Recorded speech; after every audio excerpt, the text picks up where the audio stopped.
Only problem is if you put nice strings, people want to pinch them. Huh? Okay, so have we sorted out the conundrum about when we're going to break our fast? Huh? Today you have a choice.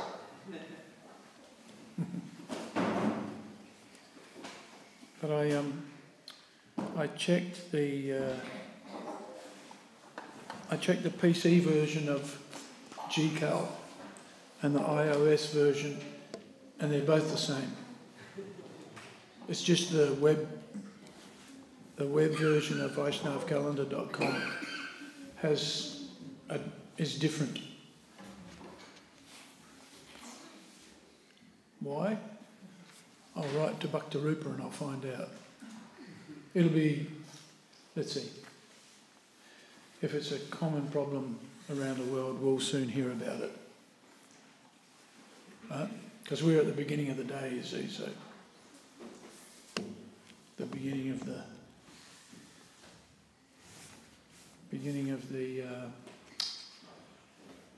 titi, if you like. The Dwadasi starts here. Actually started in Auckland, probably. Okay, let's read the Śrīmad Bhāgavatam. Om Namo Bhagavate Vasudevaya. Om Namo Bhagavate Vasudevaya. Om Namo Bhagavate Vasudevaya. Om Namo Bhagavate Vasudevaya. Om Namo Bhagavate Vasudevaya. Om Namo Bhagavate Vasudevaya. Om Namo Bhagavate Vasudevaya. Om Namo Bhagavate Vasudevaya. Good. We're going to read from Śrīmad Bhāgavatam, Canto 3, Chapter 32, Entanglement in Fruitive Activities. Text number 17. Huh? Rajasa kuntamanasaha kamatmano jitendriyaha Pitrin yajantyanudinam Griheshva bhiratasaya Rajasa kuntamanasaha Kamatmano jitendriyaha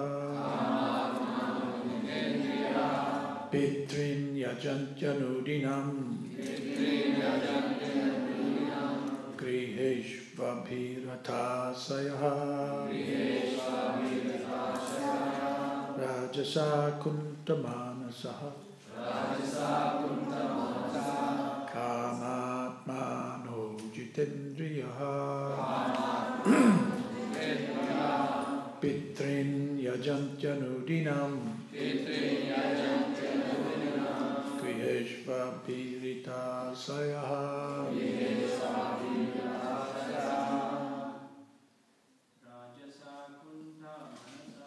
Rajasa kuntamanasa Kamatmano jitendriyaha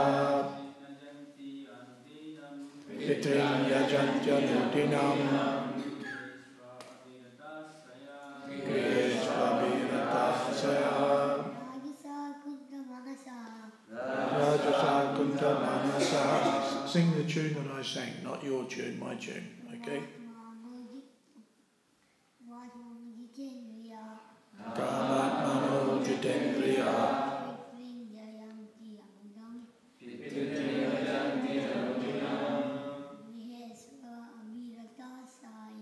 Griheshva bhiratasaya. Listen and follow. right? Not do your own thing.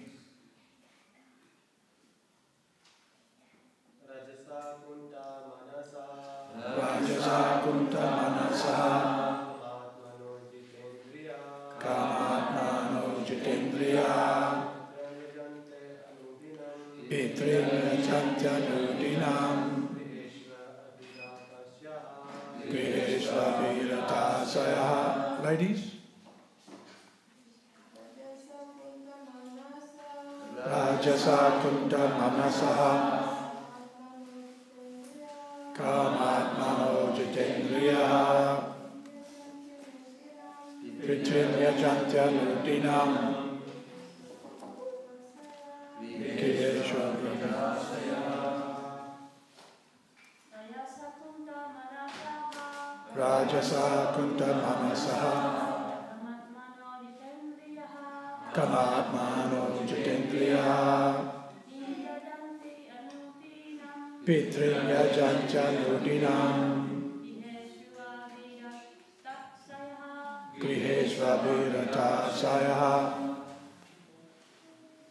Rajasa, by the mode of passion. Kunta, full of anxieties. Manasaha, their minds. Kama atmanaha, aspiring for sense gratification. Ajita, uncontrolled. Indriyaha, their senses. Vitrin, the forefathers. Yajanti, they worship. Anudinam, every day. Griheshu, in home life. Abhirata, engaged. Asayaha, their minds. Such persons, impelled by the mode of passion, are full of anxieties and always aspire for sense gratification due to uncontrolled senses. They worship the forefathers and are busy day and night improving the economic condition of their family, social or national life.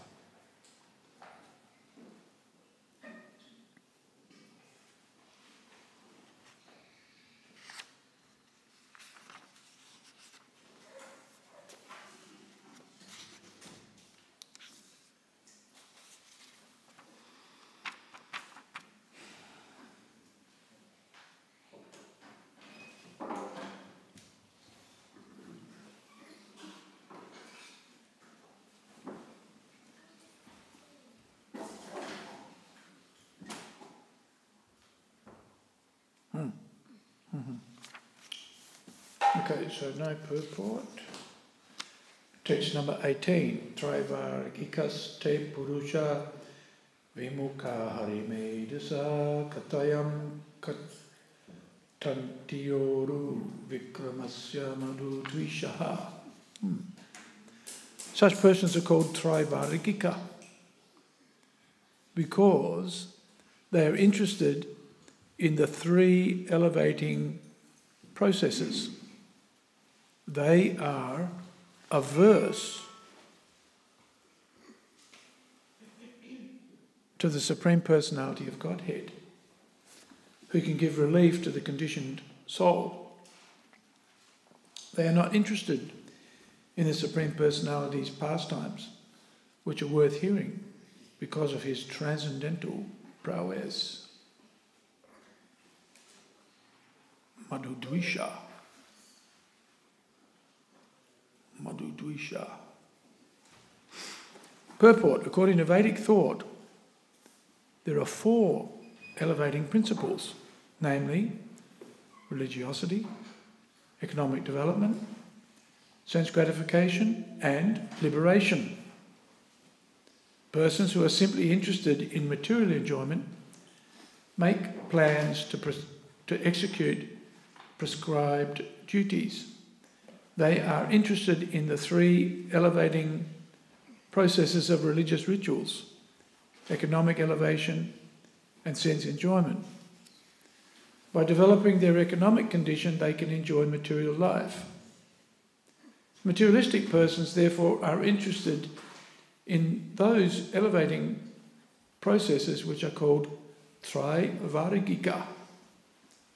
Tri means three, Vargika means elevating processes. Vargika. Varga means path, right? Or is it Marga? Marga. What does Varga mean? Huh? Varga. Divisions. Three divisions. Such materialistic persons are never attracted by the Supreme Personality of Godhead. Rather, they are antagonistic towards Him.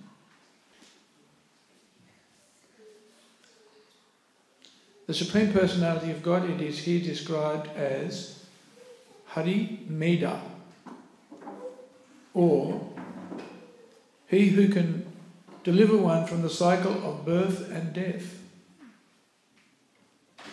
Materialistic persons are never interested in hearing about the marvellous pastimes of the Lord. They think that they are fictions and stories, and that the Supreme Godhead is also a man of material nature. They are not fit for advancing in devotional service or Krishna consciousness. Such materialistic persons are interested in newspaper stories, novels, and imaginary dramas. The factual activities of the Lord, such as Lord Krishna's acting in the Battle of Kurukshetra, or the activities of the Pandavas, or the Lord's activities in Vrindavan or Dwarka, are related to the Bhagavad Gita and Śrīmad Bhāgavatam, which are full of the activities of the Lord. But materialistic persons who engage in elevating their position in the material world are not interested in such activities of the Lord. They may be interested in the activities of a great politician or a great rich man of this world, but they are not interested in the transcendental activities of the Supreme Lord. Okay, so Vimukkaha, not interested.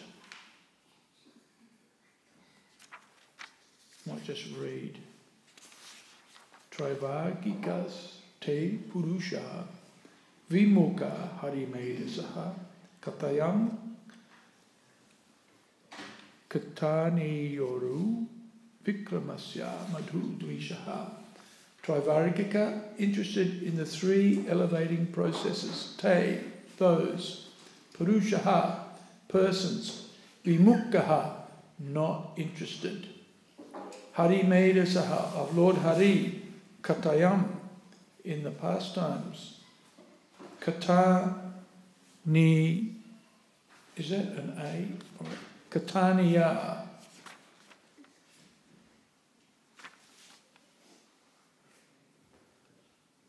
Worth chanting of. Uru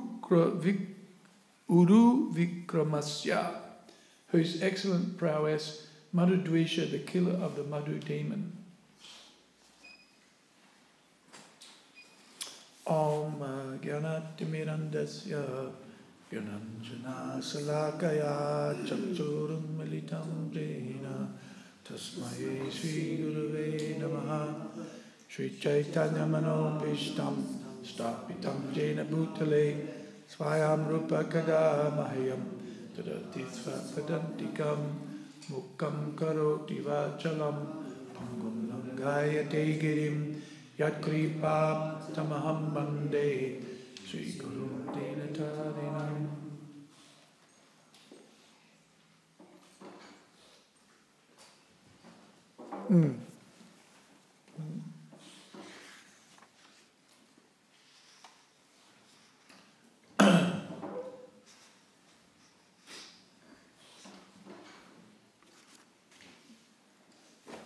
such persons are called Trivargika. Which persons? Which persons are being referred to here? The Trivargika.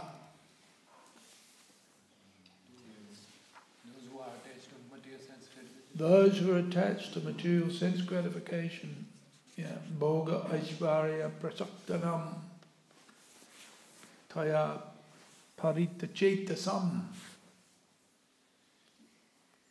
Bhoga and Aishvarya, enjoyment of opulence, enjoyment of material things, material opulence. Bhoga Aishvarya Prasaktanam Taya Parita Chetasam, whose intelligence is bewildered. Via Vasayatmika Buddha Samadona Vidhiyate. The determination to perform devotional service is not manifest in those who are too attached to enjoyment in the material world. Bhoga Aishvarya Prasaktanam, attachment.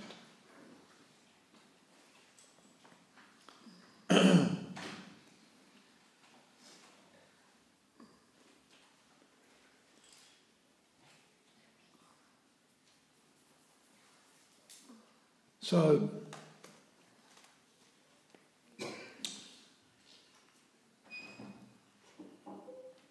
Krishna is the shelter of everyone. And if one wants to be satisfied or permanently happy, then one has to follow the path of liberation.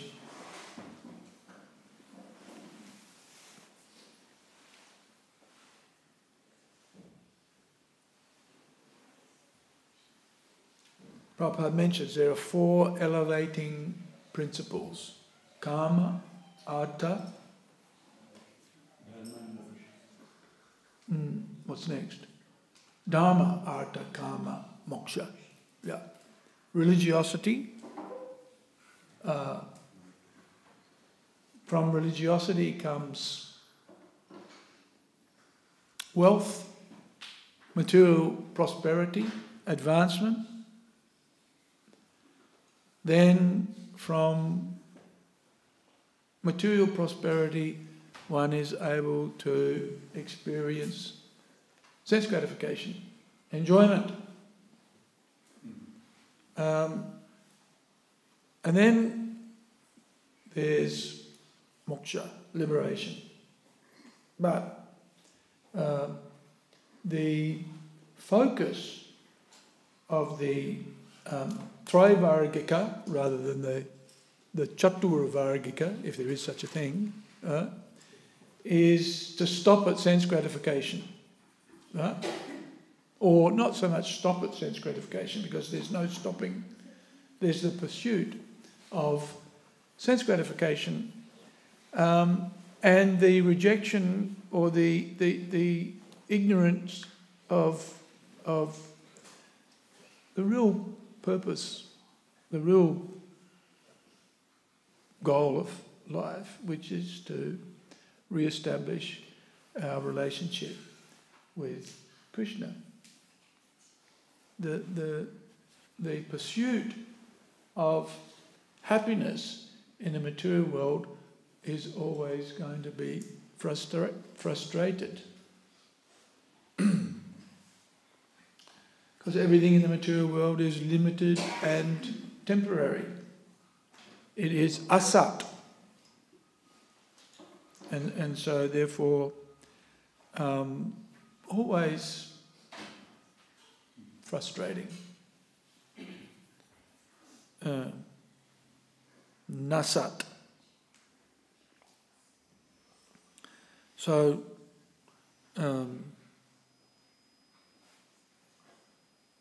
the devotees, the transcendentalists, being aware of the limited and temporary nature of material existence, taught basically to tolerate the ups and downs, because you can work hard to go up, but then there's always the coming down, right? Always. And so it's a cycle, as Atul Krishna was explaining the other day. It's described like a Ferris wheel. Top of the Ferris wheel, where you're enjoying and looking out over everything and thinking you're having a good time, is just the beginning of going back down again and around back into the... And that's the heavenly planets. Then coming down to the bottom is being in the hellish planets and all of the different species of life that exist. And within each one of them, adivanta vanta kuntaya, there's a beginning and there's an end. Yahi samspasacha bhoga dukka yonaya evate. So the enjoyment of sense gratification, which is derived from the interaction of the senses with the objects of the senses, it's got a beginning and it has an end. And when it ends, so in the beginning, especially this is the mode of passion, as mentioned here, the mode of passion is, yes, let me enjoy. And so there is some enjoyment in the mode of passion. But there's also, when the enjoyment ends, which it will do, there's then frustration. Because we want to be on a high all of the time. But the material world is designed in such a way so that that's not possible. It's not a place for looking for permanent enjoyment. The permanent enjoyment is in the Vaikuntha planets as opposed to the Kunta. Here we've got this word, Rajasa Kunta Manasaha. The mode of passion is characterized by, yes, there's some enjoyment, but there's always anxiety. Kunta. And we want to be in the place of Vaikuntha where there's no anxieties. That's our real aspiration, or our real desire, is to be happy always, right? So activities in the material world are designed, or just the way the material world works. And, the second instruction by Krishna in the Bhagavad Gita, Matra spashashtu kuntaya sittoshna sukha dukkadaha. There's always going to be happiness and distress in the material world. One has to tolerate that and not strive to achieve the happiness all of the time, because it doesn't exist. It's always going to be in a state of flux. And so one has to learn to tolerate the flux, the ebb and flow of material existence and its ever-changing nature. One has to tolerate that.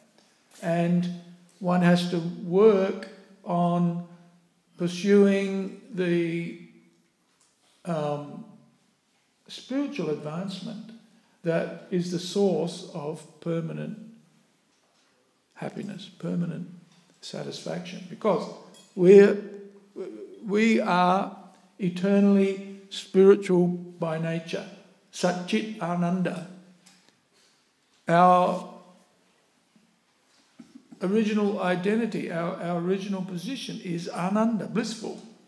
We're not actually part of the material world. We're not part of this coming and going of material existence. Inherent within us is pure bliss, right?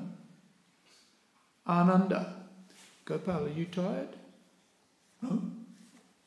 You look like you were almost asleep there. No. Eyes closed. Right?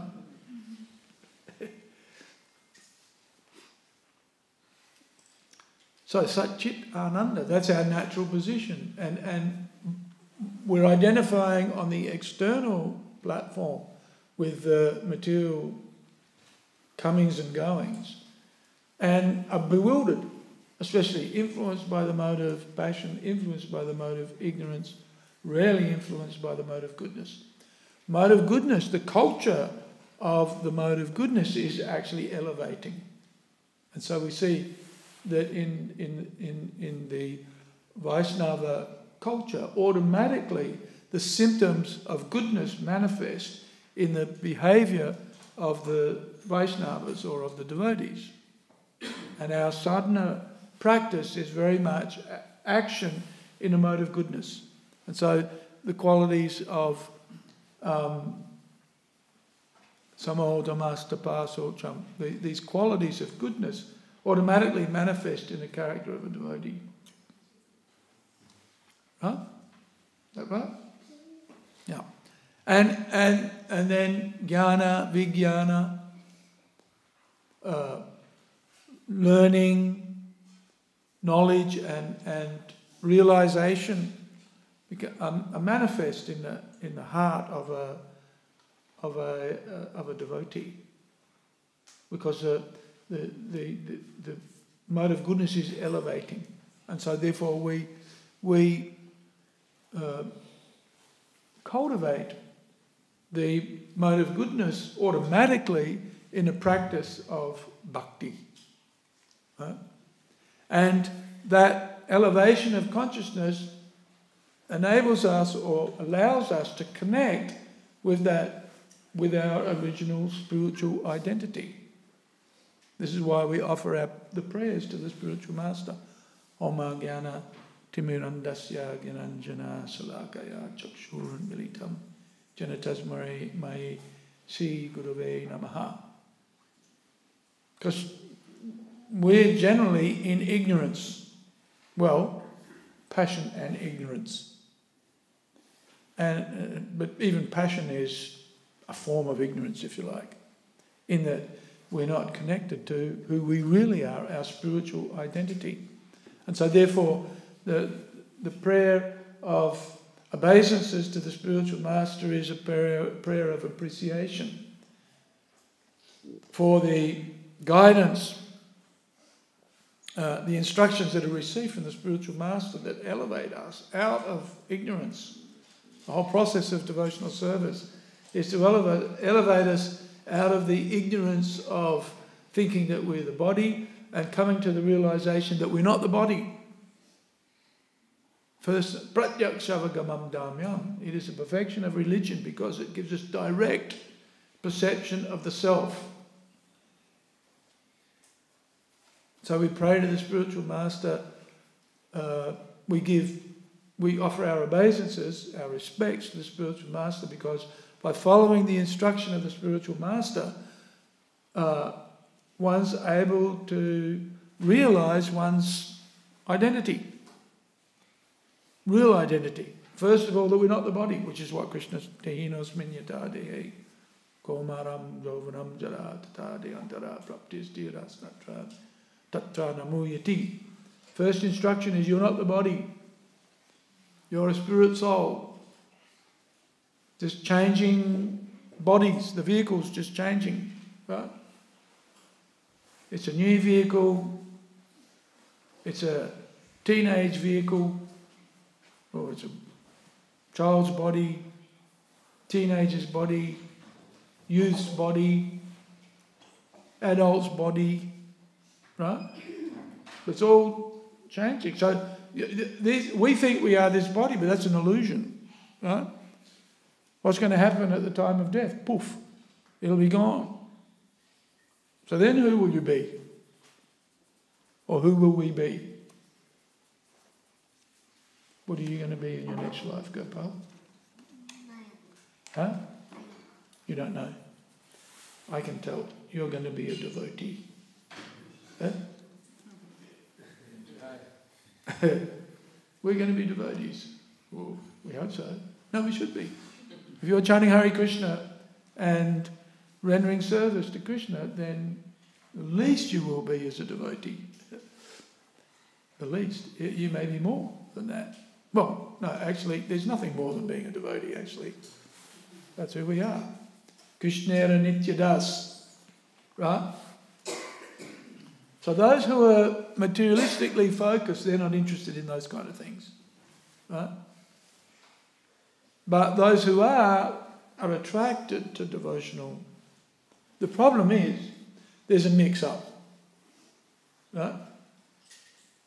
And so, one day we think, yes, I'm a devotee. Then the next day, we're not sure.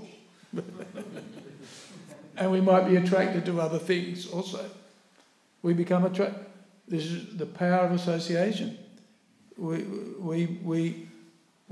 not sure whether we're a devotee or whether we want to be something else. Due to bad association, we've developed some bad habits. And so we again start, like Prabhupada says here, materialistic, we see this sometimes in the devotees. Materialistic persons are interested in newspaper stories, novels and imaginary dramas. Right? And so we also think, ooh, what's happening in the news? Right? What's happening? As if the material world is real. Oh, I better find out what's going on. Right? When Maharaj Yudhishthira was asked, what is it? What's happening? He said, the answer was, everybody's getting fried. Right? Everybody's been cooked in material existence. But still we're attracted to it. We think, oh, what's going on? I need to find out what's happening. But actually, the devotees we don't need to know, well, it doesn't hurt to know who the Prime Minister is or who the President is, or, some things we should be familiar with, otherwise we'll be seen as fools by the rest of the world. But by the same token, we shouldn't become bewildered by these things. We need to see that the fundamentals, the elementals, the basics are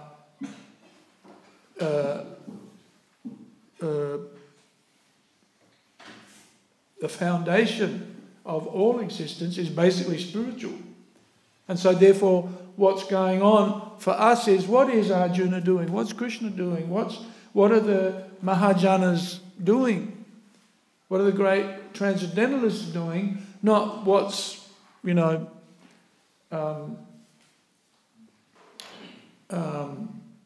leaders, the so-called leaders of society doing. What's reality and what's illusion, in other words. And so therefore the devotees are more concerned about what's going on in the Bhagavad Gita, this is why we study the Śrīmad Bhāgavatam every day.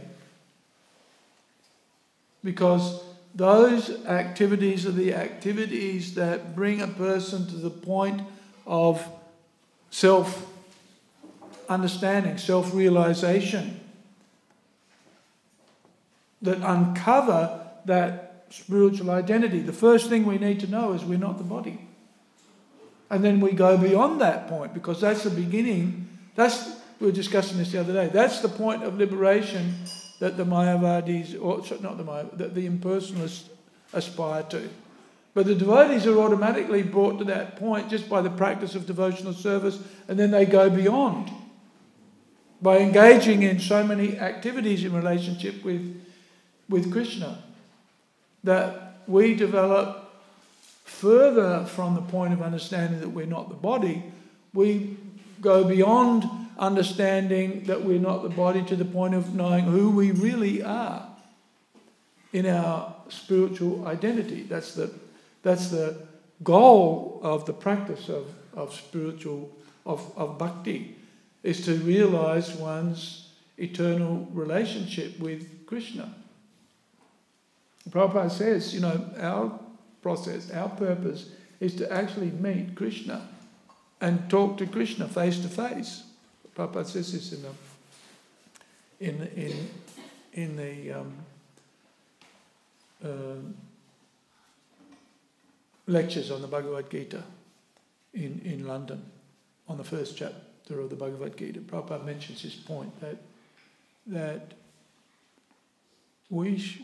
the process of bhakti will bring us to the point where we'll be face to face with Krishna. Huh? Anybody here face to face with Krishna? You are, we are, actually, we just can't see it at the moment. Therefore the prayer to the spiritual master, please open my eyes so I can see who I really am and what I really should be doing. And of course our process for doing that is in here, right?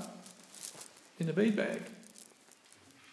We're praying, Krishna, please. And it's interesting, I started reading Jamuna's book, and there's a passage where Govinda Dasi, is it? And Sham, no, and who was Govinda Dasi's husband.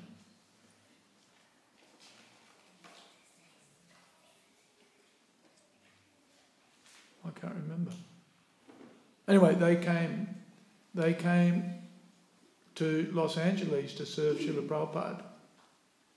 And the Los Angeles devotees were a bit upset. Why do these outsiders have to come? We're looking after Prabhupada, all right. Why do they have to come? But they got upset a little bit. Oh, and then Prabhupada said to them, this is envy. This is envy. And he said that in the spiritual world there's no envy. So we have to be very careful about being envious of others, especially in spiritual life. Right? The Bhagavatam kicks out kaitava. Kaitava means envy or cheating, actually. Right? And so, we see sometimes devotees become more advanced, or they're given more responsibility, and so sometimes even for the devotees there can be envy, of which we have to be very careful, being envious of others. And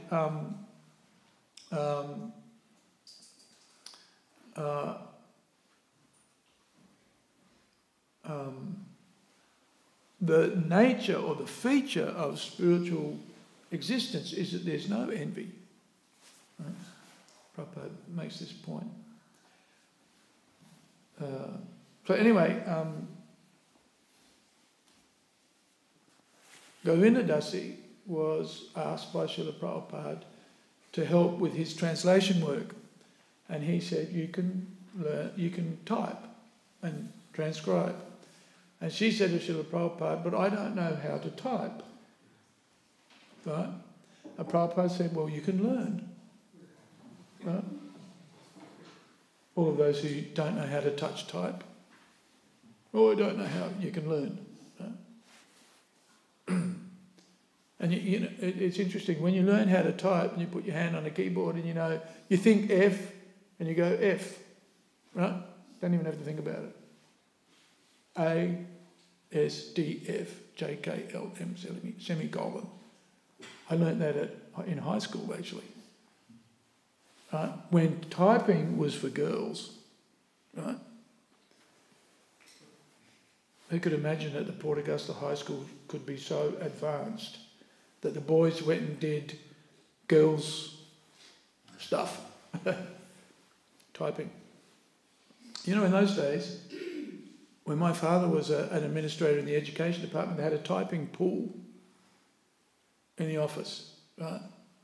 So there was a group of ladies, I don't know how many, but in the education department they'd have many, and so it would just be a room full of ladies typing, right? Taking dictation. You did shorthand, right? Took dictation, then went and typed it up. Then you bring it back to the original author. He'd go over it, make some corrections, and they go back and type it again. Then they post the letter. Now, what happened to that? Now we're all going to type ourselves. So anyway, Prabhupada said you can learn how to type. And he said, and there's a prayer that you can chant, right, to help you in learning how to type. Right? Would you like to know what the prayer is? Oma Jnana Timirandasya Gananjana Salakaya Chakshu Udmilitam Jena Tasmai Sri Guruve Namaha Sri Chaitanya Manobishtam Stapitam Jena Bhutale Swayam Rupa Gada Mayam Dadatisva Padantikam. Prabhupada taught this prayer before anything else, interestingly enough. So, in order to learn to do, if you can't do something and you need to do it in your service, then what do? Learn how to do it. How hard is it? Well, you pray to the spiritual master, please reveal to me. Just see how powerful the Guru can be. We shouldn't underestimate the potency of the spiritual master in not only teaching us spiritual life, the practice of spiritual life, but also we pray to the spiritual master to learn how to do things. Now, why? It's interesting, Prabhupada says, Sri Chaitanya Manobishtam. And this is a prayer to Rupa Goswami, right? Because Rupa Goswami understood the mind of Lord Chaitanya. And that's why he's prominent in our line and why we're called Rupanugas, right? Because we follow Rupa Goswami. And Rupa Goswami is glorified or praised because he understood the mind of Lord Chaitanya. And what was Lord Chaitanya's desire? Lord Chaitanya's desire was to establish Krishna consciousness all over the world, right? And so for the purpose of preaching, right, we can learn to do anything. Or we can use our skills that we've already learned, right? I remember when I first joined the temple, and this lady said, what do you do? This was in Melbourne. In Adelaide, they got me to do things that I couldn't do. But when Balaram spoke to me, he said, what can you do? I said, I can lay bricks. I was a labourer. He said, oh, okay, all right, now you can go and lay bricks. And so, the bricks that are under here, the bricks that are in the walls to block off the windows, that was the first service that Balaram got me to do, right? And I thought, what am I doing this for? I joined the Hare Krishna movement to get away from this kind of stuff. And now they've got me doing the same things. But that's entirely the point. You can do the same things that you would do normally for material activities, you now do it for Krishna. It took me a while to work that out. Although I don't like doing these things. But no, even if you don't like doing it, if you do it for Krishna, then it's perfect. Right? So, Oma Jnana Timirandasya and Sri Chaitanya Manobishtam are very important prayers for us. And by getting the blessings of the spiritual master and getting the blessings of Rupa Goswami, who ultimately is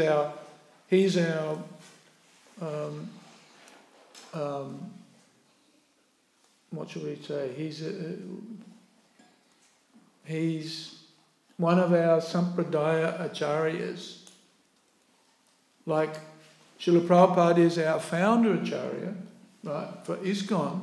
But Prabhupada has based all of the activities that we perform within ISKCON on the teachings of Rupa Goswami, effectively.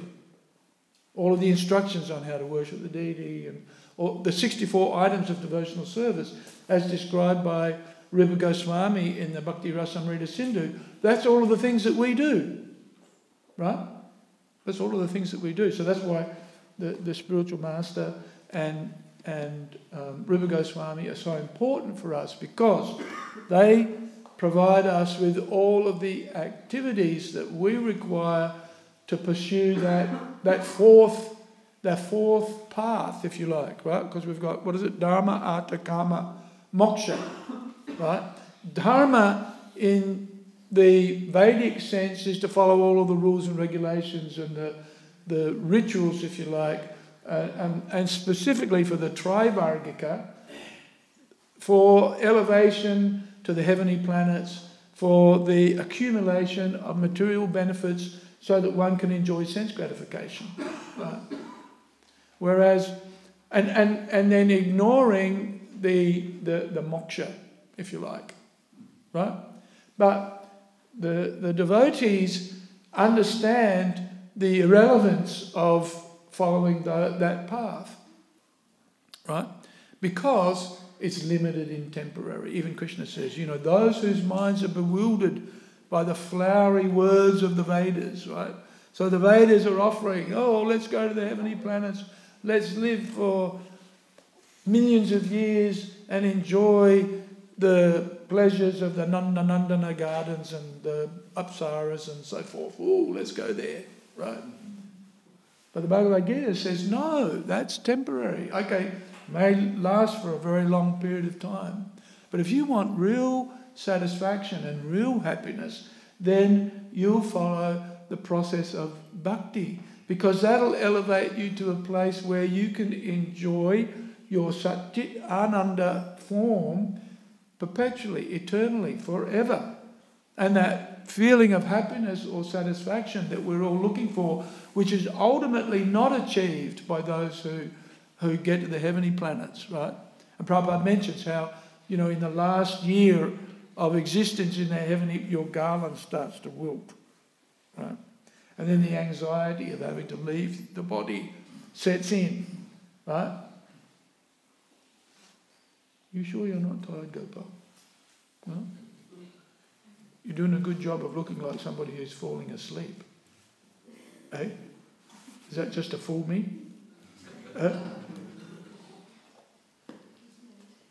I shouldn't be picking on you, should I? So the devotees understand that the purpose of life is to uncover our spiritual identity, because uncovering that Satchit Ananda form brings with it real satisfaction. That's just our natural position. Natural position of a devotee is Ananda. Susukam kartam avyayam. What we've got to watch out for is, speaking personally, newspaper stories, novels and imaginary dramas. We've got to watch out for, because we probably didn't come into the material world for the purpose of spreading Krishna consciousness. Although that's what we should be doing. And so those tendencies to go back to, that's conditioned, right? We're conditioned souls, so we'll be surprised. That's conditioning. But if we can absorb ourselves in the pastimes of Krishna in the Bhagavad Gita, Krishna in the Śrīmad Bhāgavatam, the devotees, this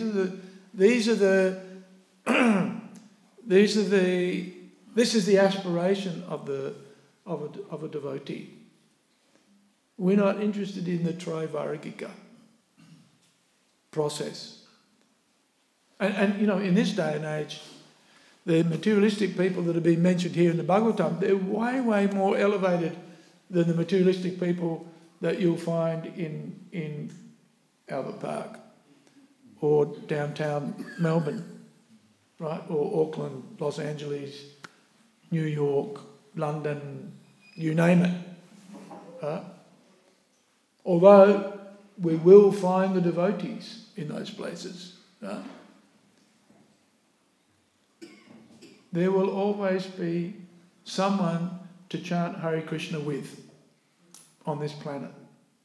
So we're never alone when we're chanting Hare Krishna. We'll always be situated with the devotees. And that devotee association is what we aspire to or want to be with all of the time, so that we can uncover our spiritual identity. Otherwise, discussions of this other type just bind us up in thinking, I'm an Australian, I'm an Indian, I'm, you name it, Chinese, whatever. Whereas the topics of discussion for the devotees liberate us to the point where we realise, I'm not this body, I'm a spirit soul, I'm a servant of Krishna, and who my identity is. Even if we are on the point of understanding our Nityasiddha position, the advanced devotees, even the advanced devotees behave like a beginner, in one sense, a sadhaka. So always following that sadhana process and practice of being a devotee. And in the Kali Yuga, that sadhana practice is manifest in Sankirtan, right? Sankirtan. Book distribution, chanting Hare Krishna, prasadam distribution, temple worship. Right? Even, as Atul said the other day, keeping the temple clean. Right? We should never minimise the importance of keeping the temple clean or our ashram clean. I think we should have a Maha clean-up in the... we'll have one before Janmashtami, but we should have one in the ashram as well. What do you reckon, gentlemen? Sure. Ladies and gentlemen? I'm sure if I went into the Brahmacharini ashrams, it'd probably be similar. What do you reckon, Achincha? Oh, okay. All right. Well, unlike the Brahmachari ashram. But important. Cleanliness is important. Ordered, and just keeping things in order is cleanliness. Keeping things maintained, fixing things. It might appear to be just mundane stuff, right?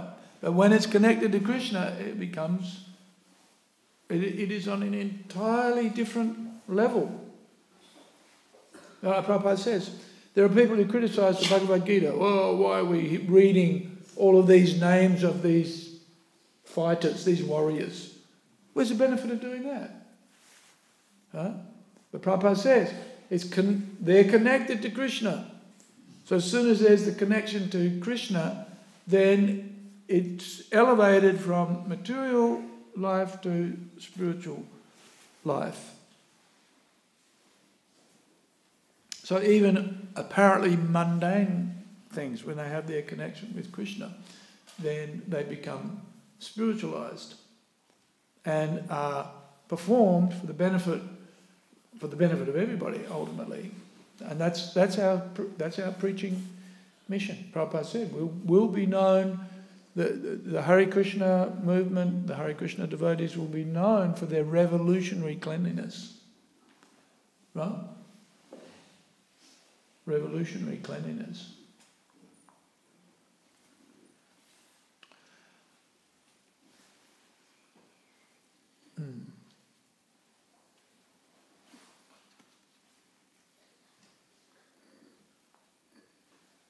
And that's external and internal. And of course the internal cleanliness is the most important. Chanting Hare Krishna and studying the Bhagavatam and the Bhagavad Gita and elevating our consciousness to that level of understanding that we're not the body, that we're spiritual by nature and that we're servants.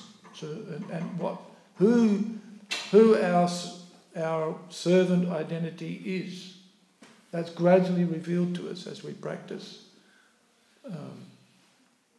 the process of sadhana. Sadhana bhakti reveals anatta nivritti, cleanses the dirty things from the heart. Śrīmad Bhāgavatam Krishna punya shravana kirtana hridyantastoya badrani. The badrani, all of the bad, the unwanted thing, abhadra. Right? Bhadra means auspicious. Subhadra means very auspicious. Abhadra means not auspicious. So abhadrani, the Srimvatam Svakata Krishna, the hearing and the chanting of Krishna Katha gets rid of the abhadrani. Abhadra. Srimvatam, what is it? Punya Sravana Kirtana. Is that right? No. Punya? Yeah. It's pious activity or cleansing, purifying activity, hearing and chanting, so that we will eventually come to that point of self-realization. Okay, does anybody have any comments or questions?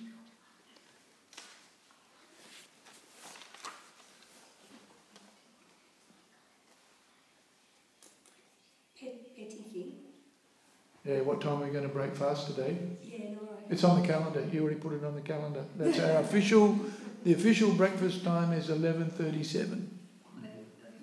So you're not allowed to eat anything until 11:37. Right? No? Ekadasi prasadam. More Ekadasi. Still Ekadasi. Oh no. So you can have some grains after 11:37. Yes? Was that the question? No, another question. Stop teasing me. Huh? Stop teasing me. You mentioned earlier in the class, Prabhu, Krishna is, what's a word I couldn't hear? Chota? Sorry? And I thought it meant friend. I don't think I said that. I just couldn't hear. And I can't remember. What's the question? The question again. I said that Krishna was something. It sounded like Chota.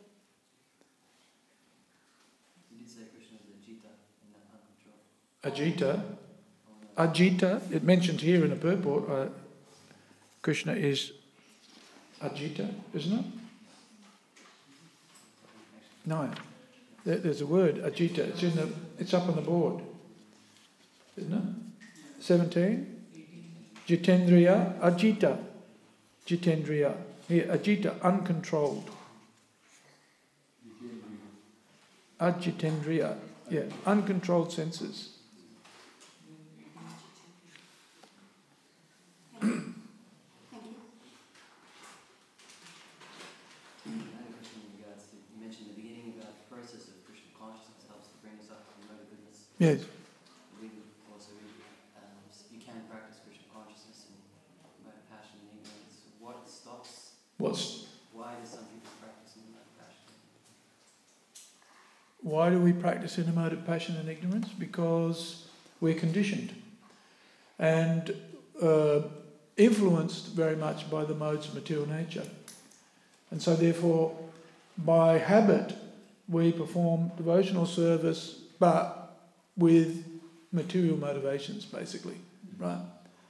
And so therefore, we are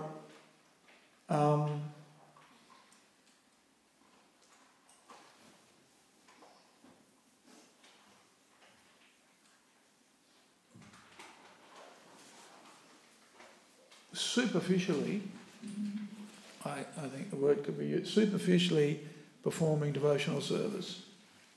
In that, for example, I'll give you an example. And these are anarthas that arise as a result of the practice of bhakti. You can be cooking for the deity, right? But thinking, I'm going to get some of the money out of the hundi. Right? I'm not suggesting that you are, but you can be thinking like that, right? You're the pujari in a temple and you're cooking for Krishna and offering to Krishna, but you're also thinking, boy, when people eat this prasadam, they're going to be really inspired. And they'll put donations in the donation box. Right?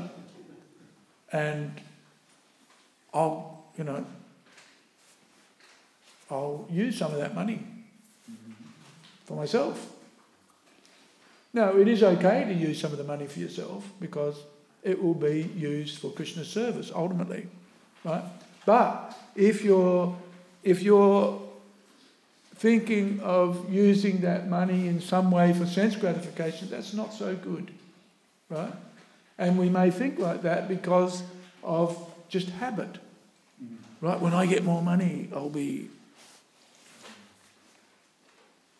And what's one of the things that I do first thing in the morning? We all do it, actually. Pretty much. What do we do? That is one of the things, but not the thing I'm thinking of. We look at the scores, right? We look at the money. Whoa, look at all that money. Whoa, yahoo, Kijai. Right? We look at the money. So, and Prabhupada was concerned about money, right?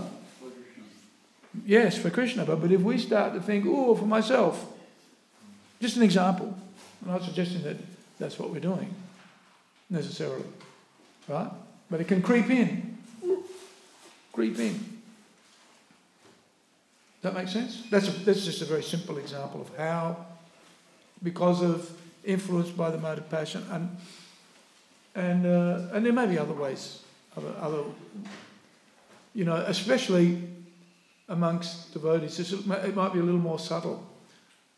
I'll go out and do lots of books, and everybody will go, "Joy!" Right? What a good devotee.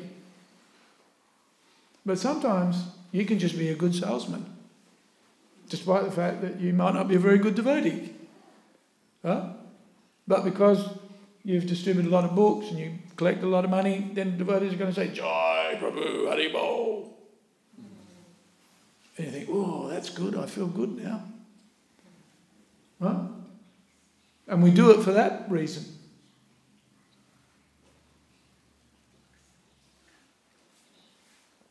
Used to be like that in the 80s. If you sold a lot of paintings and you collected a lot of money, then everybody goes, "Jai." What an advanced devotee. But then what happened was a lot of those devotees weren't so advanced devotees, and when they stopped getting the glorification for collecting so much money, then they became very depressed, discouraged.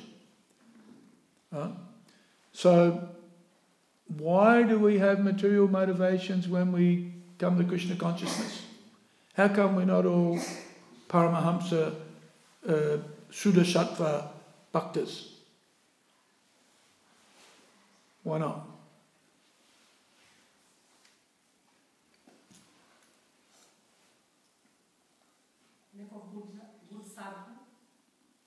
Even if you have good sadhana, you may still have material desires. Good sadhana doesn't necessarily get rid of desires. Right? Have you noticed that? And even Krishna says in the beginning of the Bhagavad Gita that the desires will come in like rivers flying into the sea, but a devotee doesn't act on them. That's the difference. Because we think, "Oh, I'm chanting Hare Krishna, but hang on a second, I've still got desires." That can't be right. But it's actually getting the higher taste from good sadhana that will help us remain steady and not pushed by the desires that will flow. Krishna says, flow like rivers into the sea. Right? But yeah, good sadhana is important. Won't get necessarily rid of material desires, but it will enable us to manage them. So, but why do we have the material desires? Where are they coming from?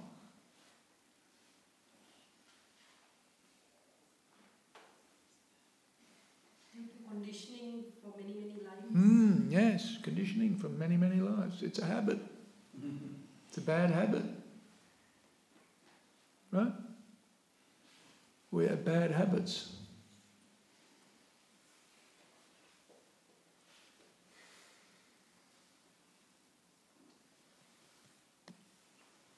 And so therefore sadhana is important, and association. And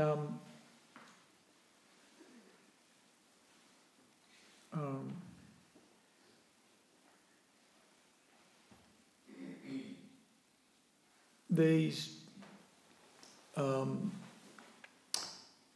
habits, this conditioning can manifest even subtly for devotees, or even grossly for devotees as well, right? So